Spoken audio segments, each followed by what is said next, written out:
message dans l'émission Savoir Plus. Savoir Plus, dans la CCTV Miroir et Atalo, Kitalatala et Atalo et Awolo, CCTV Canal Congo Télévision. Et ma solo bele moron nous avons sur la vision. Roma qu'on a une la programmation, de nous motiver la production. Pour notre DG Raphaël Kibuka et notre patron, le patron des patrons, Charman. Jean-Pierre Bemba Gombo, dans cette émission, ça savoir plus. Pourquoi pas encore qu'on a l'administration, Charlie Bamou, la commerciale, José Poukia, Émile Tambou, tout le monde qui est encore gère Mokolo.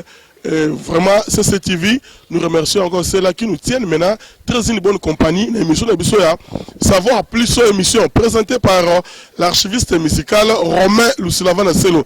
Voilà, ma soeur, Savoir Plus, on a eu à parler tant de sujets, on a parlé, on a eu à inviter, parce que Savoir Plus, c'est une émission musicale, culturelle, et vraiment savoir plus pour connaître encore plus na Katia CCTV. Savoir Plus, on a eu à parler.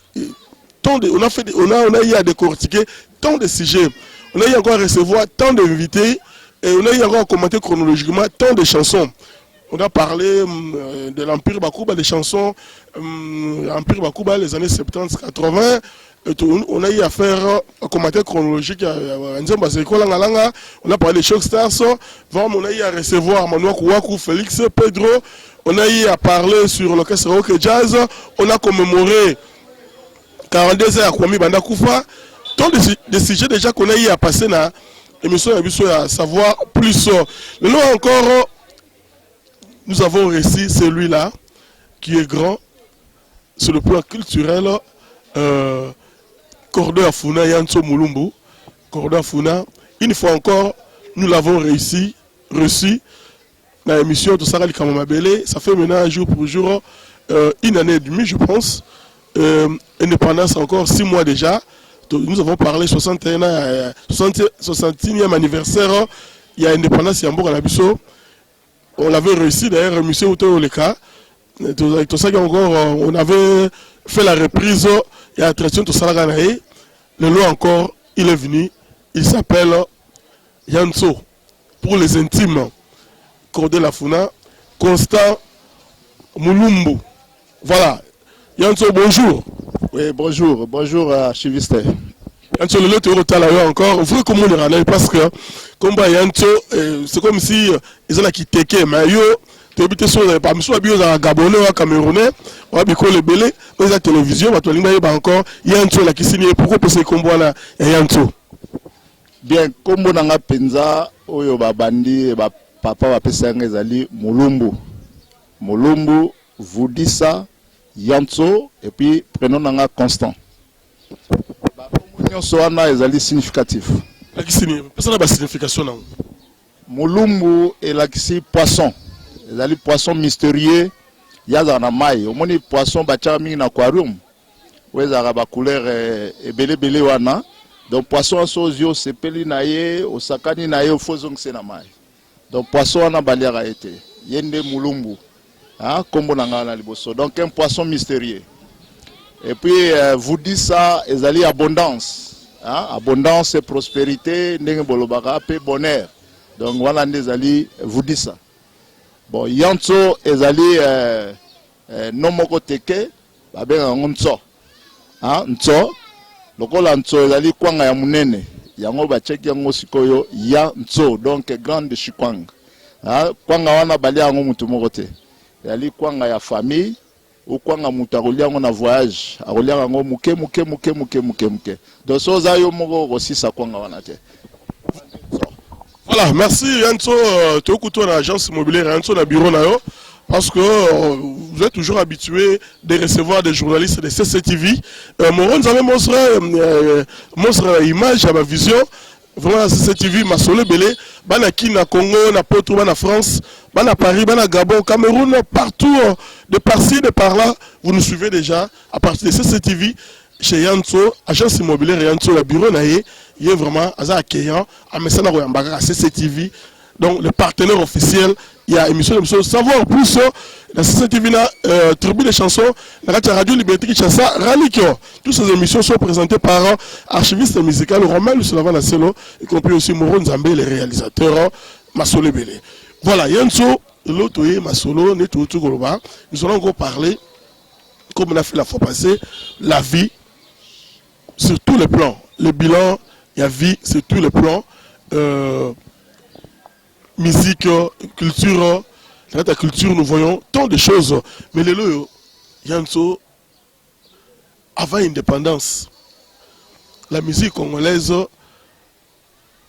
avait déjà commencé. Après l'indépendance, la musique congolaise avait continué d'être jusqu'à aujourd'hui. Remarque que nous avons la lelo, la période où la banzembo ya lelo. Tu vas à côté culturel entre parenthèses musical. Bien, côté musical, avant l'indépendance, musique est un succès, c'est musique traditionnelle. Hein? Avant l'indépendance, musique est un succès, c'est traditionnel. Donc, musique Mboka. Musique Mboka ya bakoko. Mboka nini? Mboka nini? Tobiloba par exemple, Naba Congo, hein, musique la Kintweni Lona Zalaki, mais musique à Bakongo Zalaki. Musique traditionnelle. Traditionnelle. Folklorique. Folklorique. Ezala. Nabandundu, la musique folklorique nabango, oya bokoko. Donc la musique on régner partout, même en Équateur, même na Kasai, même partout, musique traditionnelle nous avons régné avant nous comme la musique moderne. Mais il y a un message quand même. Musique traditionnelle il y a un message. Mingi au monde na bazana kamoro ya dei. Na kaya dei, mutu moko kufi quelque part, ba robeta lokole, ba royemba nzembo, c'est significatif. Et là c'est que namboka boye mutu moko akufi ou bien mupaya moko azakoya. Donc ils vont annoncer ça na canal la musique. Donc na canal la musique so ba beti lokole ba yembi nzembo et là c'est que bazoyamba mukonzi ou soit mupaya moko aye na kati ya mboka ou na cadre ya loisir. Ba moni ke ba jeune fo babina, ba tamboka fo babina, ba beti mbunda, ba beti lokole, ba beti bangongi. Donc, instrument traditionnel, de musique qui est na tangwana. Voilà, musique traditionnelle, on est à tangwana. Mais là, on peut vivre à Tuzakindengini, vivre à vivre à Ndengini, vivre à Ndengini. C'est-à-dire par rapport à gagner peine à Bango et Ndengini. Bon, tangwana, tu vas gagner peine mingi na bilanga. Baza sa mingi bilanga, eza basi, eza mibali, bazo kene bilanga. Et puis, ba msusu mingi, baza sa la pêche. Donc ba okende pêche kokanga banyama ba mbisi banyama ba ozwa mingi na zamba lokwa na tanga chasse mibali ba ke mingi chasse kokanga banyama bazo sala pe pêche basi pe bazo sala pe pêche hein kozwa pe ba mbisi na mai. Donc le wana kolia mingi ezalaki na bilanga ezaki mingi na chasse ezaki mingi na pêche pe ezaki pe na bakeyete. Na tangwana avant indépendant. Ça dit cueillir ba fruits. Lokola ba légumes, ba fumbwa, pondu, ba mayebo, biloko ala nde mingi oyo na tangu pinda avant indépendance ba koko ezalaki nde kolia ma mingi nde yangwana. Parce que toi obi cueillette, mon vocabulaire en français cueillette, ça dit cueillir. Ezali ko buka. Ko cueillir, vrai cueillir. Ko buka. Lokola ba pondu, ba fumbwa, ba mayebo biloko to ebotaka na nzete nde bakoko na biso ayi kokende kobuka yango nde ezali korenier na mbondi eza loka fumbwa mingi bikolo na bikolo bazali pe na oyo ya bango baluba pe bazali na biloko na bango mais mingi na Kasai oyo eza korenier mingi ezali lokola pondu pondu nde na Kasai fufu ya masango wana pinda nde coutume domaine bango coutume penda ya kuna nde baluba. Alors côté ya bamboka msusu soto ndo tanga ko zo temps. Donc batu na mboka na bango bazaki na oyo ya préférence préférence na bango ya aliment ezalaki mingi na tangwana. Côté à mortalité, est-ce que batu akala ba période banoko kufa pe mingi lokola ko kufa lelo? Bon tango ya kala liwa ezalaki mingi te. Et puis ezalaki émotionnel à ceux qui ba moni ke mutu moko na mboka kufi. Donc batu bazali mingi ko kamwa ba moni penda ke muta kufi mais ezalaki régulièrement lokola bisoté na temps lelo. Lelo c'est fréquent batu bazo kufa mingi par rapport avant. Émotionnel. Bon lelo pe ezali émotionnel mais comme normal hein, comme habituel donc ça sous comme avanté. Avant penda somme da kufi ezala surtout moi na muke jeune. Donc papa faut bakama comment moi na kufi hein faut baluka bavwani ni penda mwana na kufi donc c'est-à-dire pas na bango bien que liweza ki ya nzambe mais bazali ko sepela penza na liwa penza ya mutute na bamboka à l'époque. Voilà, misala musupele rone banayi ko salama ba misala quoi misala nini ba période wana avant indépendance ba misala ni ezali déjà bon na misala université à l'été mais ba classe ezali et après école primaire il y avait 2 ans post primaire 3 ans post primaire non tant wana penza avant na nutolo bake ba université ezali université ezali ba cycle long actuellement pe ezali mais est-il que batu bazali instruit na tango wana ezala ba papa ezala ba mama ezala bana bazaki na éducation oyo bazaki na yango de base na tango wana ndezali ko sala ke et développer bamboka na bango na tango wana. Voilà, la période no tsoloba le loyo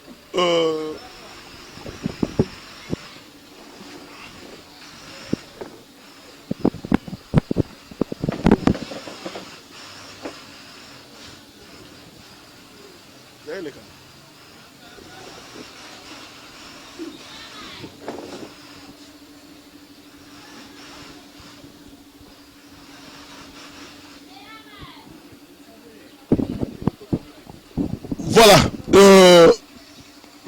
Qu'est-ce qui a fait que Batakala, liwe de yimingi te lo liwe comme belé. Qu'est-ce qui a fait que liwe comme belé et comme belé papa ni de gikala? Bon, lelo liwe comme mingi compte tenu pe na surpopulation. Ah, surpopulation batwa komi ebelé. Tant batwa comme rebelé, ba maladie pe comme ndenge na terrain. Rola ba épidémie, ba microbe ba maladie mingi ebota marapo na surpopulation. C'est ça qui fait que maintenant mingi baza ko s'entretenir bien te nde ba kaya ba décès za mingi na terrain. Moto no mona kala yango to mona sulelo. Te makamba kala na lelo différence ezali. Ça makasi. C'est ça penda makasi para. Attendez le mokili baluka. Oui, attendez ba mikolo baloba kiango na ba proverbe na ba nzembo. Aduelenga. Ah oui, na tango wana penda ba mikolo balobi ke attendez le mokili baluka. Yema na nzembo na attendez le mokili baluka. Ce côté na yo linga o expliquer vraiment batuba ce comme ça peut cours hein. On peut savoir batu leçon. Batu bazana bande bazona na biso sur la télévision. Sur calpe na stylo zo koma. Yanso mulumba to pesa leçon, to pesa mateya ligne ya vie. Attendez le mokilo balo. Yema na nzembo na. Bon, nzembo wana na lobaka ezali nanu avant ya ba 1800 peut-être après ba 1900. Ah, avant indépendance. Nzembo wana eyesima. Avant indépendance.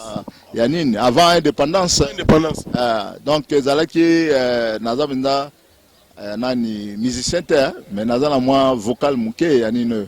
Mbape na chorale. Oui, wana na yemba kala ta na ki petit na na moi voix bien. Na mbula ni yemba na. Ah, na yemba ta na petit penza na. Na mbula ni. Kala siko na boxi bambule belé ya. Na kala. Wa penza e baby tant wana na no ba 10 ans ti na ndiko kola ba 20 30 ans na. Attendez le mokili robalo.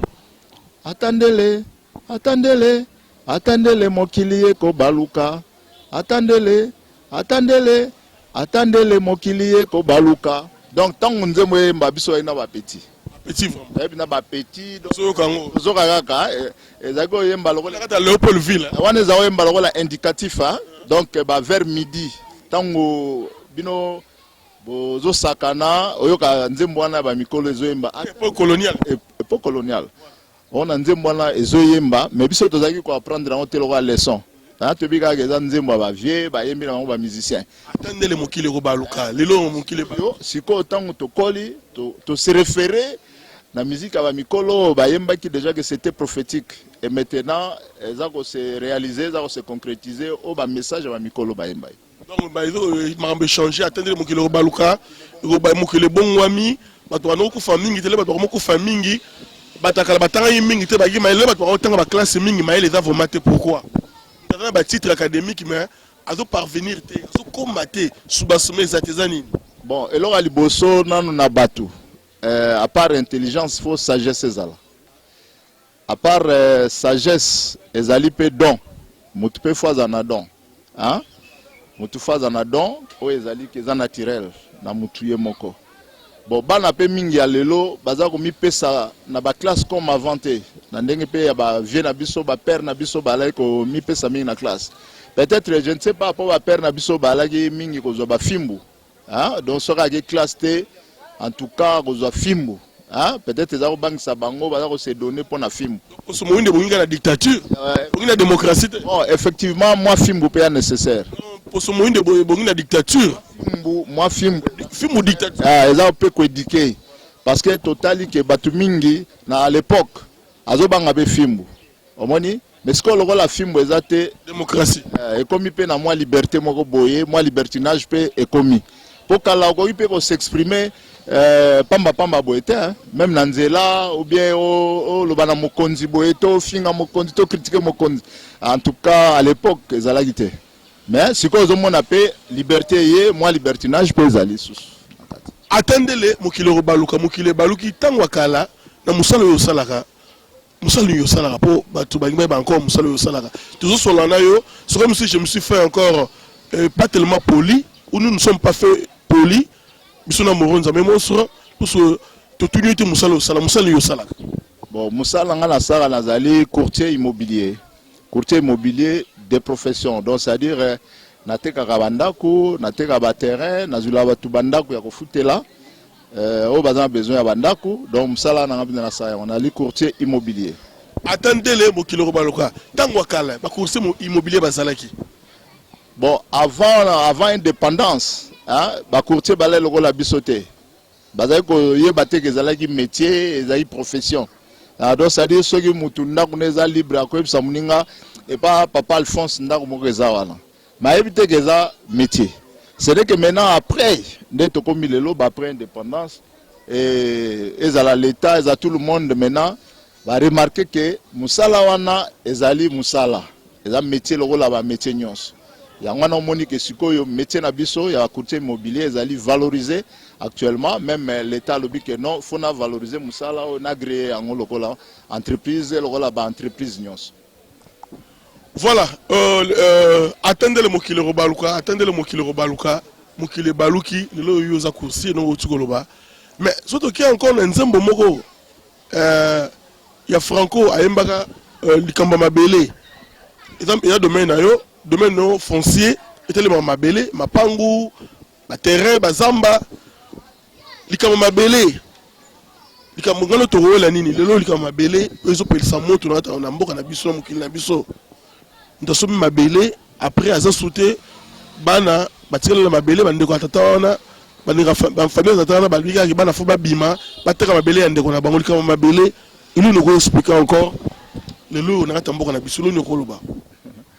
Bon je crois que mabele tout d'abord surtout définir mabele mabele zali richesse hein mabele za richesse to benga ngolo la minerai mabele ya minéré né tout le monde a bazolo bela diamant bazolo bela cuivre or et tout ça donc mabele zali minéré alors mabele oyo ezali minéré pe yango pe ko concevoir ba minéré mususu na kati na yango ezako bomba hein lokola ba diamant ba or et consort tout ça na kata mabele et kaka mabele wana ndesiko oyo mutu pe afandaka atango mutu azofanda yango amoni ke fona ko entretenir lokola batu pe baza ko botama mutila mtazo zo mo espace na ya mabele alors tango azozo espace na ya mabele e komi lopango elongwe mabele e komi sikoyo lopango na bata français ba le komi parcelle alors parcelle wana sikoyo e komi occupé na mutu wana so andi ko bota wana na famille na ye komi lopango ya famille wana par exemple famille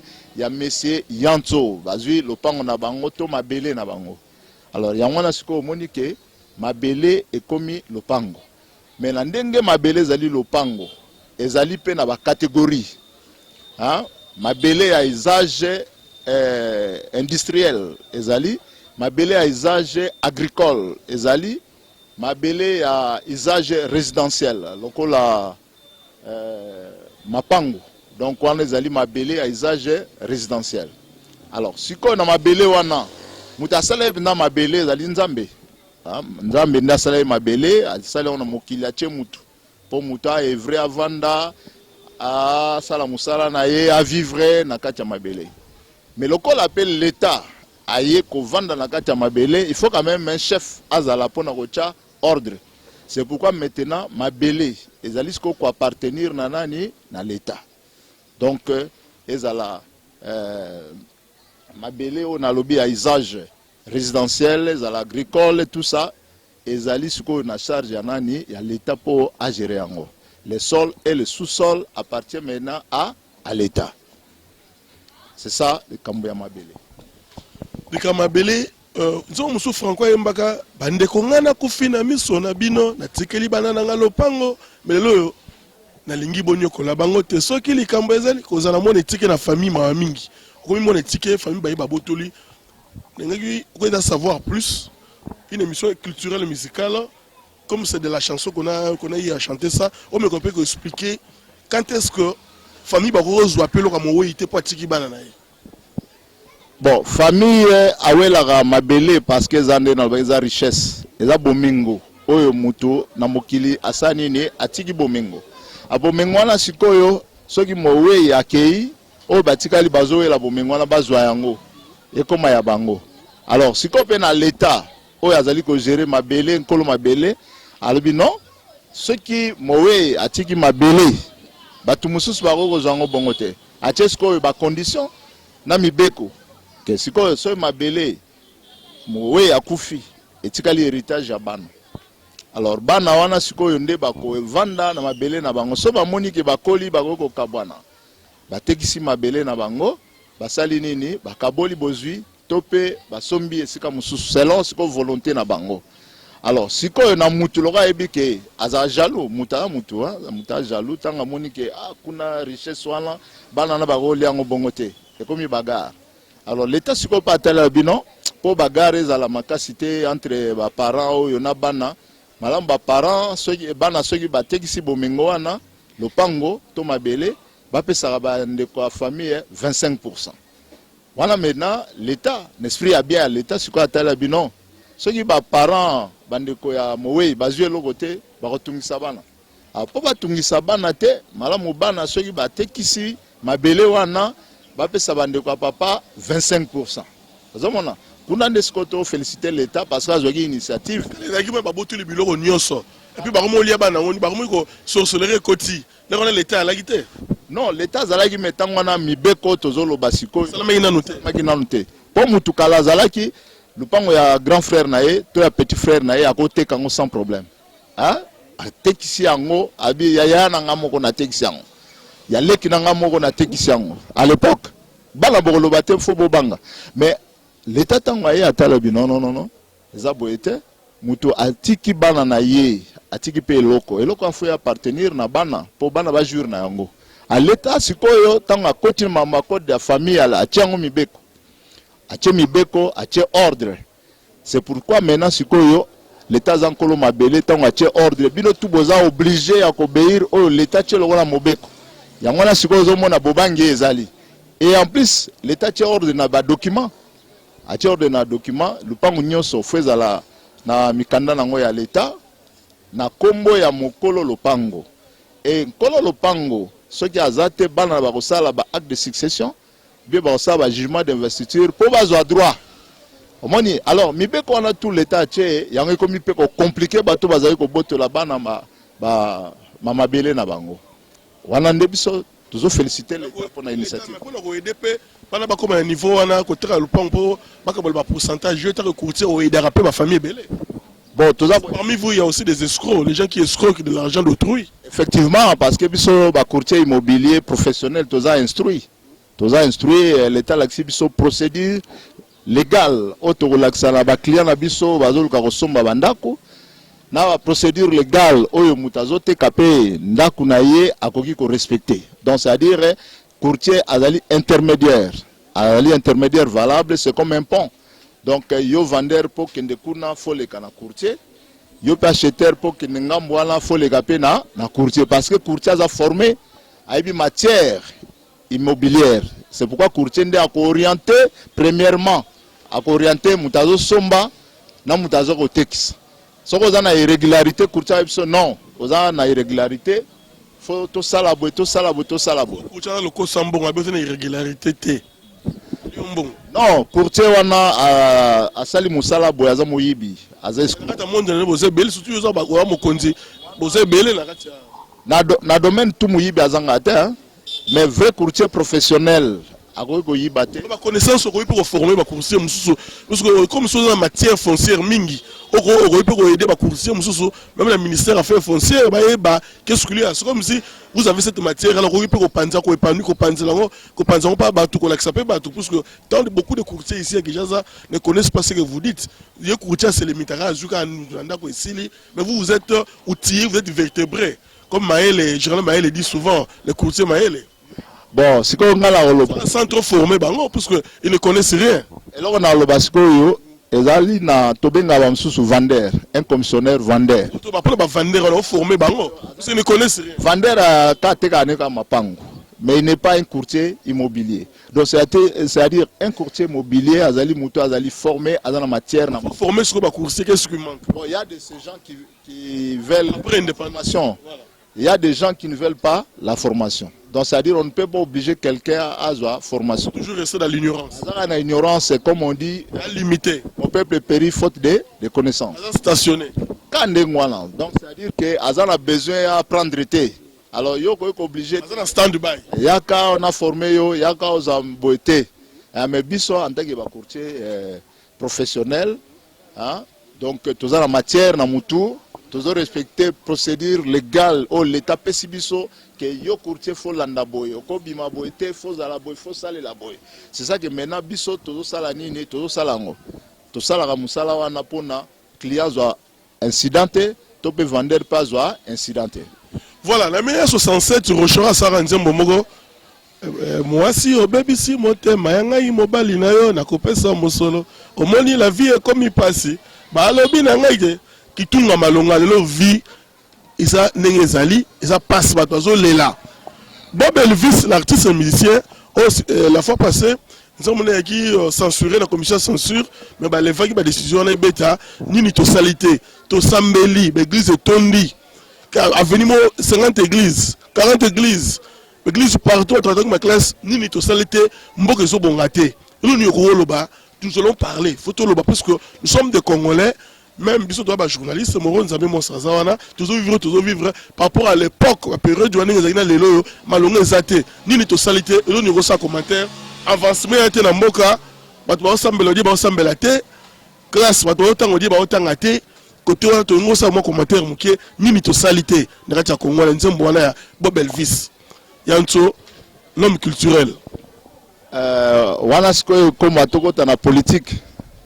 Ni totalité. Voilà ce que comme à Togo dans la politique. Mais tu le que ngalaza toi parler sur le plan social. Politique. Alors tout d'abord ngalaza chrétien.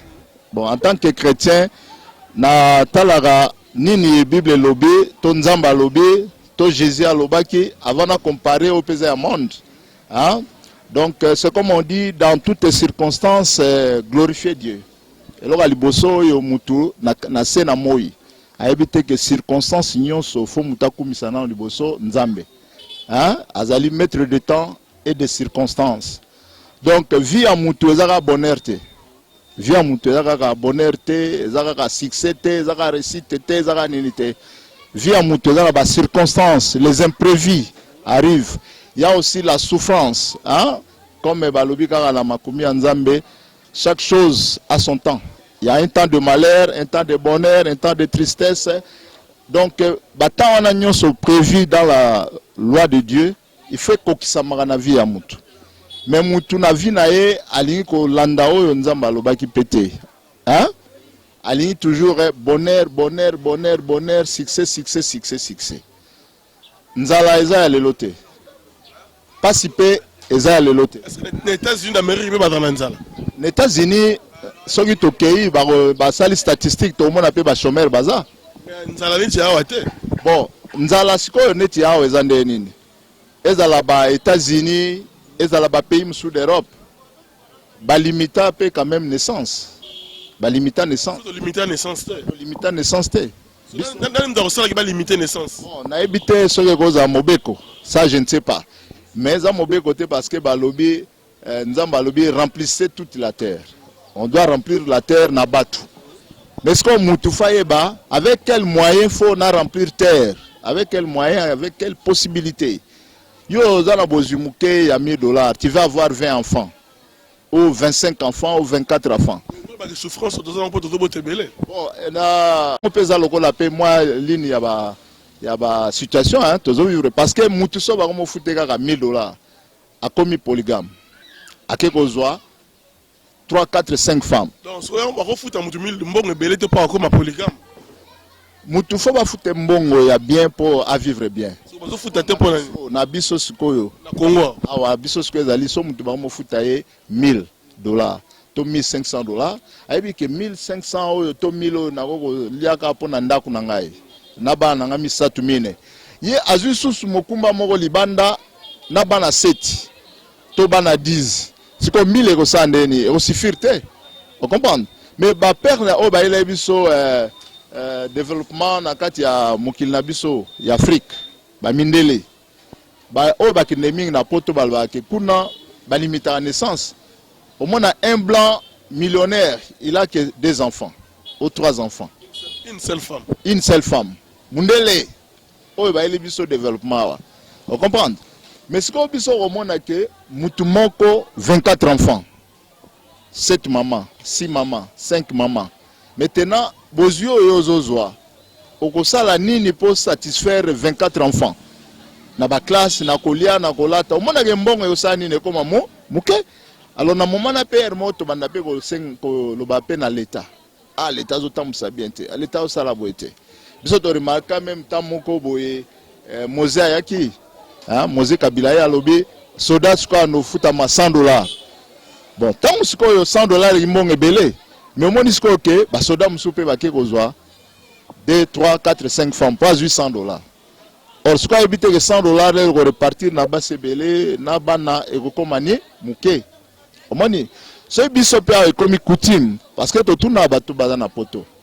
Pourquoi bino bogende na poto ba mindele ba mo abota ka muke bino bozo kende na poto bozo bota ebele 5 6 10 enfants. Ba bino biso na poto ba futaka bana.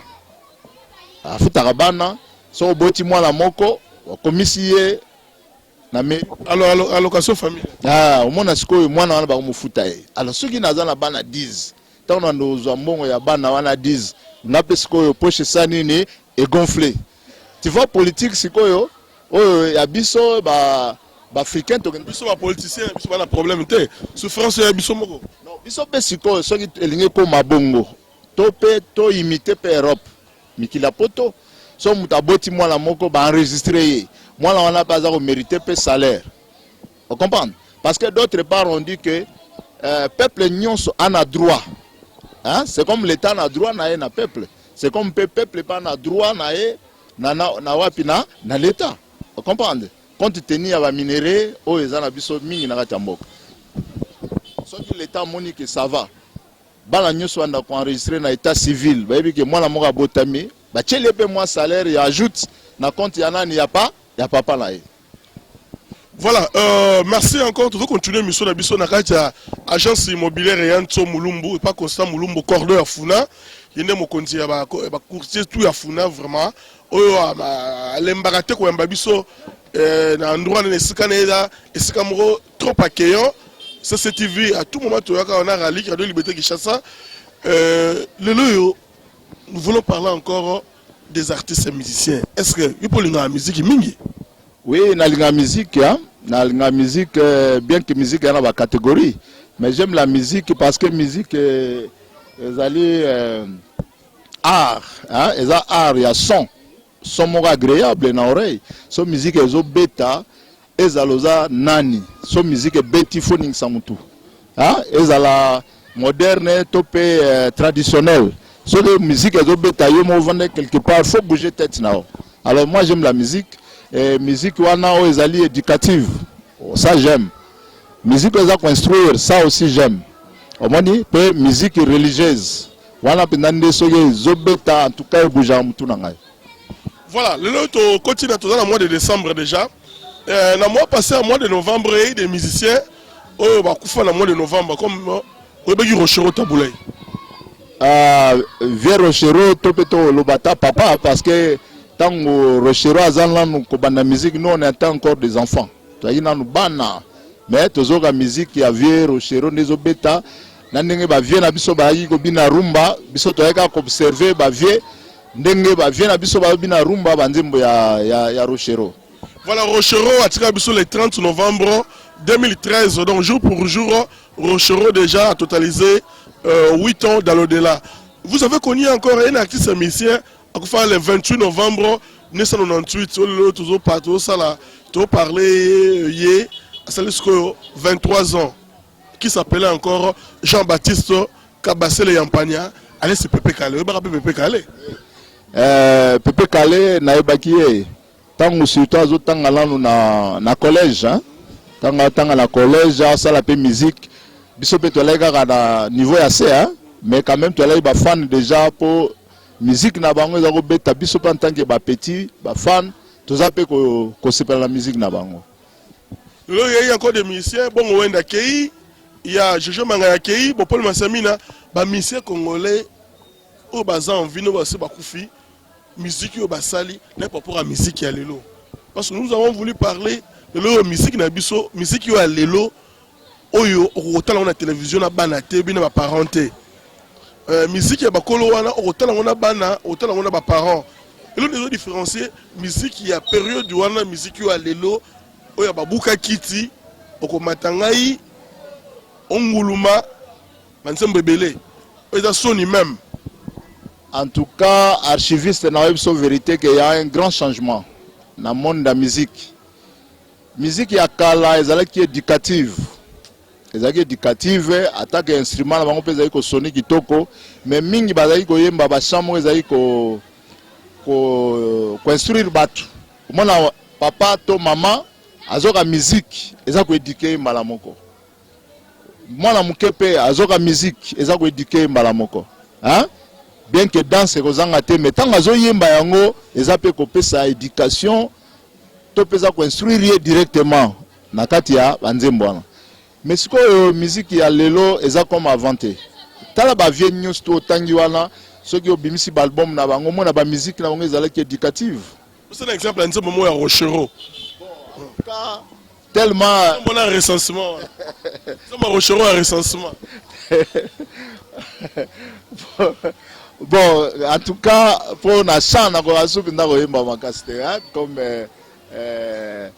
Nathan Bina Kalatan, moi malam. On a orchestre quartier. On a orchestre quartier, mais si vous voyez Beba tout ça échange, Koyemba comme et comme moi mon boulot. Hein? Les Rwanda a éminze Momoko 2 millions de femmes 2 millions de femmes baleki mibali na mingi boyaka bana mboka tokende recensement. Voilà recensement. Wow. Voilà 69 hein. Balero biso beto baka ba petit. 1969. Pour avant Olympique de Paris. Recensement wana mais nazala moi mélodie nango na mtu wana hein. 2 millions de femmes 2 millions de femmes baleki mibali na mingi boyaka bana mboka tokende recensement. Poto yeba nombre o ya bato, vous comprenez? Yembeli recensement nzembo. Donc c'est-à-dire c'est comme bazali ko yembela atana banzete. Bazo yembela nature. Bela bela zamba zamba. Zamba oh zamba zamba. Ceux qui vont Maxime. Maboko boko la kabibele o. Zamba mokilio ya nyama e. Hein? Je crois c'est comme ça. Alors mon adore c'est-à-dire un musicien chante. Ils allaient à nature, ils éducative. Donc, bana bazako s'instruire, papa bazako s'instruire, maman bazako s'instruire. Na katia ya musique. Oh lelo suko. Te lelo ezo sala bina Sony. Lelo bina Sony bazo yemba pona danse, seulement pona danse. Et puis danse ka ya buga lukitu. De part buga lukitu. Qui lelo. Lelo donc. Il va pas venir qui lelo. Lelo donc. Qui lelo. Soko qui lelo ala donc. Ça bugi lukitu te eloko mokote. Na musique na yo pe ya lelo, musique ya lelo. So yembi bosoto te, bako sepela na yango te. Est-ce que c'est ma culture na biso africaine bosoto? C'est la culture na biso te parce que pourquoi? Il faut bana ba respecter ba parents va respecter bana. Mais na banzembo ezo mama lelo mona mwana azo respecter parenté. Azo bina demini. Moi elamba ya mukuse boye, moi jipe, moi kilote, alaxi sous-vêtements, ma belle libanda donc ça n'instruit pas. Mais na biso tanga kala c'était pas comme ça. ozomona po tanga kala omona mupende ya mwana mwasi hein faut ça ba gymnastique mais lelo mupende comme facile pour mona yango boye donc eza normalité président na loba boye que président faut savoir que bokonzi nyonso utaka na nzambe bokonzi moko te uti boye te. Toute autorité vient de Dieu et tout pouvoir c'est Dieu qui donne hein donc lokola azali elenge jeune azala mayele mingi na mutu na ye na sagesse azala ngofa savoir que nzambe nda cheki ye mokonzi lokola nzamba cheki ye mokonzi azala na bobangi ya mutu te. S'il y a un problème difficile afukama, s'il y a un problème aibisa nzambe, s'il y a un problème abenga basala nzambe basololaka comprendre basolola tala boy ils vont prier pour lui parce que ndengaza wana mutu ta cheki c'est Dieu. Alors tala par exemple na Roloba Boelelo azo diriger combien de personnes à RDC? Le président de la République c'est plus de 70 millions de personnes et c'est pas facile. Et 70 millions de personnes, combien de sorciers bazan na kati? Oyo balingi bolamute. Oyo balingi ko contredire makambo ya mokonzi. Oyo balingi ke échec ezala. Hein? Mais il azo diriger bango. C'est-à-dire tant azo diriger bango, il a un pouvoir suprême. Oh nzambe ye moko apona ki a cheki mokonzi pona asanini a diriger mboko. Et chaque fois azonga kana makambo ya nzambe, asambelaka nzamba ko inspirer, nzamba ko lakisa ye, c'est comme le roi Salomon. Aiko senga na nzambe alakse mayele, alakse bwania pona ko tambulisa Israël. Donc ye pa ye bake aza devant bateau baza ya méchant baza. Batamabe bazali o balingi pe progrès na avancement te. Donc c'est comme ça que na le président de la République azala bobangi mutute abanga kaka nzambe ami pe saka na nzambe. Pona ba autorité religieuse par exemple, hein? Autorité religieuse bazali pona ko bundisa mokonza mboka te. Ba autorité religieuse rôle na bango ezali moral. Mokonzi ala mutu lokola yo so moni mokonzi ya insalvable bo senga audience beaucoup tanaka bo solo la bo prière pona ye. Mais ceux qui bino par exemple les religieux et comme ils bundisa mukonza mboka eza possibilité bo sambela bo fukama bo chama bo menacé et Dieu va changer beaucoup de choses.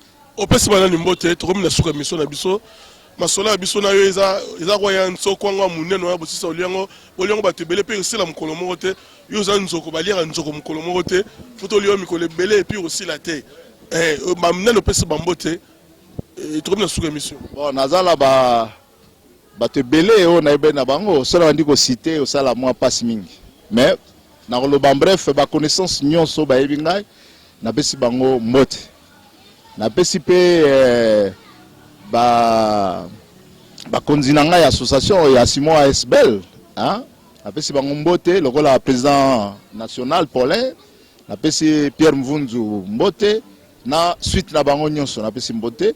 Na pesi pe ba courtier immobilier nyonso ya RDC o baza ko landa ngai na pesi bango mbote na pesi ba courtier nyonso ya ville Kisasa mbote et même ya juridiction na ngai ya Funa na pesi ba courtier nyonso mbote.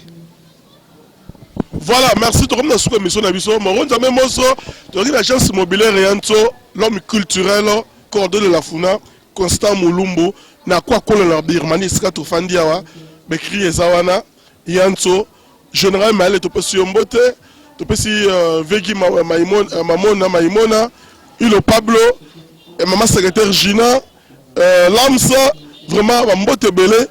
Alors même quand on a parlé du peuple, il y a un somme de parler du peuple. Alors on a pris à bien l'état récupéré bon. Moi on a échangé, échanger à limiter. Il y a un somme de échanger à limiter. Fiki vraiment le bibembe foire, foire. International ya kosepela moron zambe ba je pandeke luko la suisa ko za sute moto lemba fi ba to lemba fikin ya nsom de koteka fikin wana a kotra ba place zo chômer vraiment yanso en tout cas merci nous ya bibiso na isika CCTV moron zambe monstre je vous remercie nous vous remercions nous tenons encore à remercier celle qui vient nous te dit très une bonne compagnie Romain Makonda Lendoi.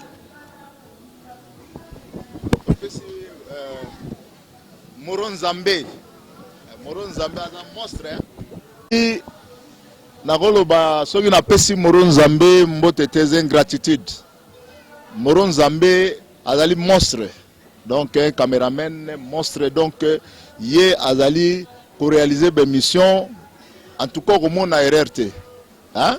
au monde RRT oh image sali boyo beauté donc c'est à dire ceux qui battu tout bazana besoin ya caméraman faut ba benga Moron Nzambe et puis archiviste oh ngala mona susu yepe na ko baso ata monstre ou bien peu phénomène parce que archiviste azan ba archive ya kala ba musique ba vie na biso wana avant ba wendo ya zala ngokaka ata même oyo ya ba groupe folklorique ya kala ancien ya za solingo tuna histoire ya ba musicien ya kala luka archiviste olingo zo nzembo mo ya kala yo ezala ngote luka archiviste donc ngai les nazawa naliko pesa archiviste Romain Mbote mingi pe félicitations parce que nan na moni archiviste ya bongo na RDCT aza yemo aza unique so bolingi bo tester waza besoin ya musique mo ya kala binata kala aluka archiviste Romain akomona ke akopesa na historique pe akobimisele chawana akoyemba ngo pe soka akobina na nzembo wana donc na pesi archiviste Mbote na pesi pe ba membre na nga ya bureau Mbote ba membre na nga tu ya bureau na pe ba Mbote et puis na ko pe kobosa na te bokulaka Jean-Pierre Bemba place azali na libota na ye na pesi bango mbote mingi grâce na ye nde CCTV lelo pe baza okita pa nanga pona to solola to saka ba entretien et puis mbote ya mingi penda na président Fachi Beton place ya pa azali na libota na ye. En tout cas, en tant que président de la République, tu sais le courage, akende toujours liboso, atala simate abangape batute, à respecter kaka plan na ya travail. Donc na pesi libota mobimba président Mbote. Voilà, merci. Tu as souka émission na biso savoir plus. Romain Makonde Lendoyi, Doudou Motiri, Romain Makonde Lendoyi. Vraiment présent yo, masolo belé, yango ba yambara biso wa. C'est comme ça, c'est TV vraiment. Na quoi qu'on a Birmanie, na commune, il y a une agence immobilière, il y a un saut, tout prochainement. Ciao, na CCTV. Voilà. Ah.